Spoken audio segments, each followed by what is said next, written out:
The following video has been censored to comply with YouTube's content guidelines. The uncensored version can be found exclusively at DStecks.com. The video contains frank discussions of a sexual nature and is not recommended for small children. Viewer discretion is advised.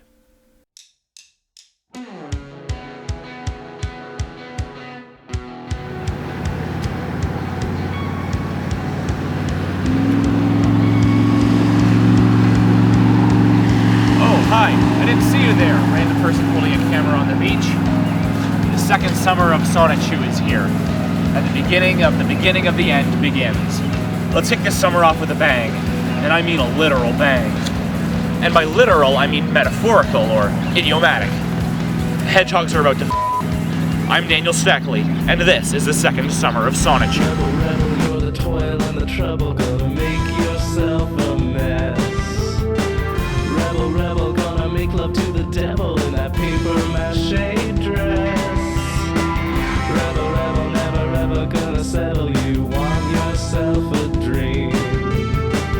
Rebel, rebel, you're a thorn and you're a nettle when you make that face at me.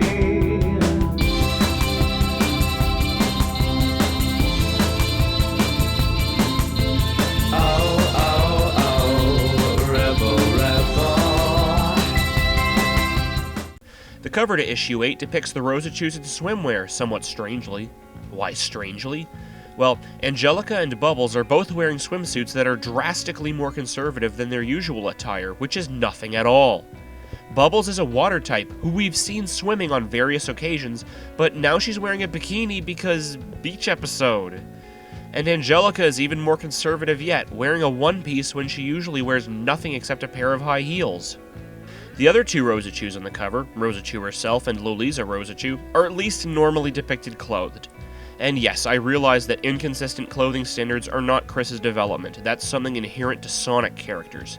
But with Sonic, usually the standard is that women are clothed and men are not. So, does allowing female characters to be unclothed mean that Chris is actually more progressive than the source material? Sonic's Japanese, it's not exactly hard. Episode 17 opens with a prologue. Oh boy, does it ever. We are informed that this takes place directly after Sonichu and Rosachu's date from the last comic, which ended with Sonichu seductively going to Walmart to buy a rubber. For your information, the comic confrontationally opens, Sonichu turned 19 March 17, 2007. Rosachu turned 18 December 22, 2006. This is the part where you start to get really concerned as to why Chris felt the need to tell you this. We then get a weird map of the Quickville area with a wildly inconsistent scale. Apparently, Quickville is a quarter mile from a suburban commercial district in one direction and a quarter mile from jungle mountain areas in the other, meaning that Quickville was secretly in Brazil this whole time. Literally half of the page is devoted to letting the reader understand spatially where Sonichu and Rosachu's house is, which is a laugh and a half since by now you should know better than to expect even the most token consistency from Chris, let alone the mathematical precision he's trying for. Which is weird if you think about it. A hallmark of autism is usually fixation on details like this. Chris should be more likely to have an exact street-level map of Quickville than the total lack of consistency we always see. If I wanted to make a case that Chris isn't actually autistic at all, just poorly socialized, this is where I'd start. Autistics are usually hung up on world building, and Sonichu's world building is very sparse and inconsistent. I'm not seriously going to argue that Chris isn't autistic, but he's probably a lot less autistic than people often assume. And at this point, I'm officially just stalling to avoid the nudity. In the following sequence, Chris's line reads from the video books will be used for Sonichu and Rosachu's dialogue. Well, sweet boat, we're both nice and clean. You ready to get dirty again? Rosachu coos, wearing what appears to be a baby doll. Sonichu is reclined on their bed, his firm, supple buttocks lovingly detailed. You bet your sweet bod, girl. Good thing we stopped for a pack of condoms. It's too bad the regular ones break easily on my 7-incher. It's more like size 5 or less to measure those wimps. Well, maybe the double extra length will stay stronger and longer on your healthy girth. It's time for a new segment on the show called Fun Facts About Condoms. TheyFit.co.uk says that the international condom size is in fact 7 inches long, meaning that a standard-sized condom is fine for Sonichu's healthy girth.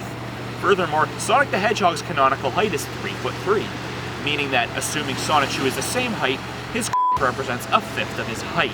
If my penis were the same as Sonichu's proportionally, it would be 13.5 inches long. I'm itching for a little missionary cowgirl. Do you think you can handle it? Chris has never explained what the shit missionary cowgirl is, which is a letdown due to it being a literal oxymoron. So it would be interesting to know what Chris thinks it is. Maybe it's this. Julie! Julie! Julie! Julie! Let us pause for a moment, yes please, to zoom in on how intercourse, as well as their parts, work for our electric hedgehogs. Oh, shit. We then get a detailed breakdown of Rosachu's reproductive system, and every part of it is completely I don't even have any jokes. Nothing I can come up with is better than just reading it to you. Examining Rosachu. Much like the human female, all Rosachus have an opening called a vagina, also known as china, complete with uterus and a pair of ovaries, filled with miniature eggs, see figure C. Most of the time, the vagina remains closed, with a faint line that is barely visible to the untrained eye, see figure A. Only when urinating or sexually aroused, or when using a psych-up attack, does the skin around the invisible line fold over, revealing the full vaginal opening, see figure B. Also, when greatly aroused, the nipples on her sensitive breasts rise for sensual massage, or can be sucked on like a teat on a milk tank by her newborn children. Behind the vaginal opening, there resides a V-shaped pouch, capable of supporting a developing egg that starts smallest from within the ovaries at the end of the fallopian tubes. Examining Sonichu. Similar to the human male, all Sonichus have a rod-like structure that shrinks, expands, slides in and out, called phallus, or penis, or d***. Most of the time, while standing, his d*** will remain inside even during immediate sexual arousings. See figures A and B, noting the difference when it is shrunk or erect. The only times when his d*** can emerge for urination or sexual intercourse is when it is needed at those times. Sonichu has to lean forward to make his erect d** slide out with gravity, see figures C and D. After urination, or when not aroused, his d** recedes back into himself and shrinks back to its limp state. His sac of sperm cells reside inside him, behind a bone-like structure for protection, so, unlike a human male, Sonichu cannot ever be kicked in his balls. That would endanger the sperm cells otherwise. Sexual intercourse between Sonichu and Rosachu. After Rosachu's vagina is fully exposed and opened, and Sonichu's d** is erect and forced out of him, the pair are ready for sexual intercourse. Like most animals and humans, Sonichu puts his d** into Rosachu's vagina. If it is the first time for her, it may hurt a bit, but it will soon start to feel as good as a sensual massage, and she may also bleed a bit from her newly broken hymen. For him, it's not as painful, but he may release his first supply of sperm cells, aka semen, prematurely. After much push and pull from Sonichu's d** and Rosachu's vagina, he will eventually release about 100 to 500 milligrams of his semen. That's literally thousands of cells, in one swift release, into her vagina. There is a risk of transferring a disease only contagious through sexual intercourse, called an STD, sexually transmitted disease, but fortunately, through modern science and medical experiences, most STDs can be treated and removed. Fortunately, no records have been shown of any STDs in any of the Sonichus and Rosachus anywhere. It would be good if the same could be honestly said about the human race. Unless the love hogs are ready for the responsibilities of parenthood, they seek birth control from doctor-recommended prescriptions, or simply using a condom, available at most grocery stores, gas stations, or superstores like Walmart. Condoms, aka raincoats, when used properly to cover his d***, a condom will prevent the sperm cells from entering her vagina, thus not only preventing the risk of pregnancy, but also most STD transfers. Out of the hundreds to thousands of sperm cells that enter a vagina, it takes only one lucky sperm cell to reach and fertilize an egg within her. After a few months from the combination of a sperm cell and an egg, a Rosachu will lay her egg that will have to be kept warm until it hatches, revealing a newly born Sonny or Rosie. We humans can learn from Sonichu and Rosachu's practices of safe sexual intercourse with the mentioned birth control methods to have a feel-good time with your opposite gender significant other. and prevent premature responsibilities that you, or your partner, may not yet be ready for. To learn more about sexual intercourse, the number of intercourse positions, sexually transmitted diseases, safe sex practices and methods, and other additional information on the subject in general, you can consult the books at your local library, or look up legitimate medical or health websites on the internet. And without further ado, let's return to Sonichu and Rosachu. Could we please not? As we rejoin the hedgehogs, Rosachu is now nude, and Sonichu is fondling her breasts while they kiss. Rosachu gains 30 pounds as Sonichu descends to initiate cunnilingus. We are treated to a literal dick's eye view as Rosachu takes Sonichu's penis into her horrifying mouth. Rosachu is suddenly skeletal and emaciated as the two hedgehogs begin to 69. The camera pulls in for a closer view of Sonichu performing oral sex, as he appears to spit Windex onto Rosachu's vagina. Either that, or he's sucking out her soul through her Rosachu s***s the end of Sonichu's dick while simultaneously j***ing him off. This is actually happening. We then get a massive view of Rosachu's spread legs. While her right leg is somewhat normal, her left leg is distorted and fat. It almost looks like it might have been a torso at one point, with the art supposed to be a side view, later modified into a straight-on view. Rosachu's vagina is colossal. She appears to entirely lack a taint. Sonichu's penis has no defined head, instead it resembles a smooth dildo. Sonichu and Rosachu copulate in a variety of positions, in a variety of rooms, including some very precarious-looking doggy style in the combination shower tub, which is full of water. That's just stupid. You're gonna get water everywhere, then slip and crack your head open. Rosachu doesn't even look like she's supporting her own weight at all, and Sonichu is bent right over her. This isn't a sex position, it's insurance fraud.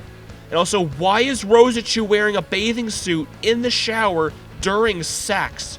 That doesn't even make porno sense. We finally arrive at numerical page 2 and the episode title, Rage Against the Garbage. It's the morning after and Sonichu is still horny and unsubtly suggests a bisexual foursome. Good morning, too cute, too bolt. Last night was awesome. I had a dream where we double dated with Bionic and Magaji. How do you like to sing? Rosachu, however, is more concerned with what she's found on the computer. Cool you cuddlin', Sonichu. I was just checking out this webpage Kelly told me about yesterday, and it seriously drags Chris's and our names through major muck. What, really? Sonichu asks dumbly. Wow. This is some major 4-cent garbage? What? When was that photo taken? Did someone sneak through our neighborhood watch and intruded in our house just to put a camera in here to take peep shots of you and me? Not only that, but Bubbles and Black Sonichu? And since when did Angelica did that? When did Slow Wheel Ryam sell herself out? And when did Christian and Meg-chan... Sonichu! Rosachu interjects. Those are hand drawings, not photographs. Oh, Sonichu replies dumbly. But still, they look so lifelike.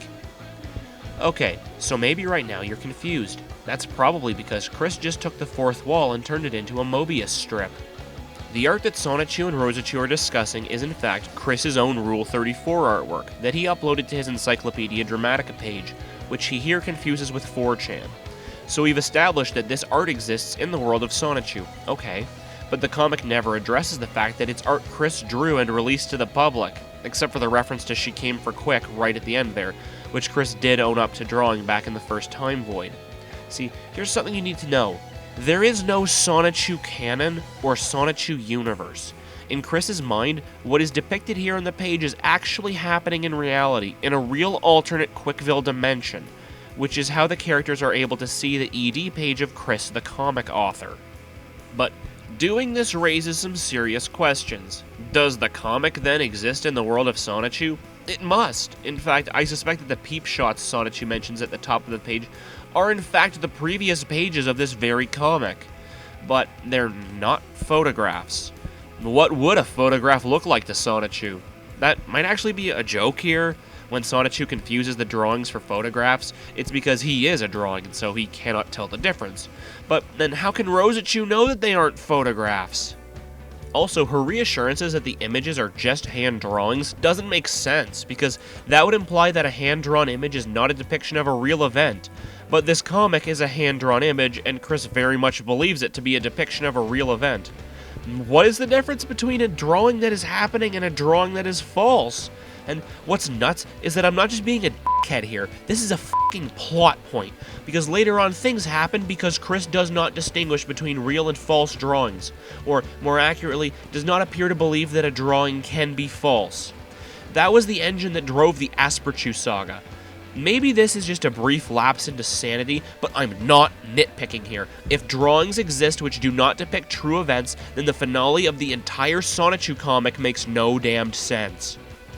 You're probably completely fucking sick of this page by now, but sadly we aren't done. You're probably wondering who on earth Slow Wheel Ryam is, and we'll discuss that later, but it's Mary Lee Walsh. The name weirdness is a whole other discussion. I'm saving it. At the bottom of the page, Rosachou finishes her rant. And this, to my most distressed distaste, is the apex of the page. Sonichu puts his hand to his mouth, ready to vomit. The page that follows is hilariously transphobic, or, well, not really transphobic. Like, transsexuality doesn't really enter into it at all because of the fictional context. But, like, if you're a trans woman, you're probably gonna find this page offensive as f***.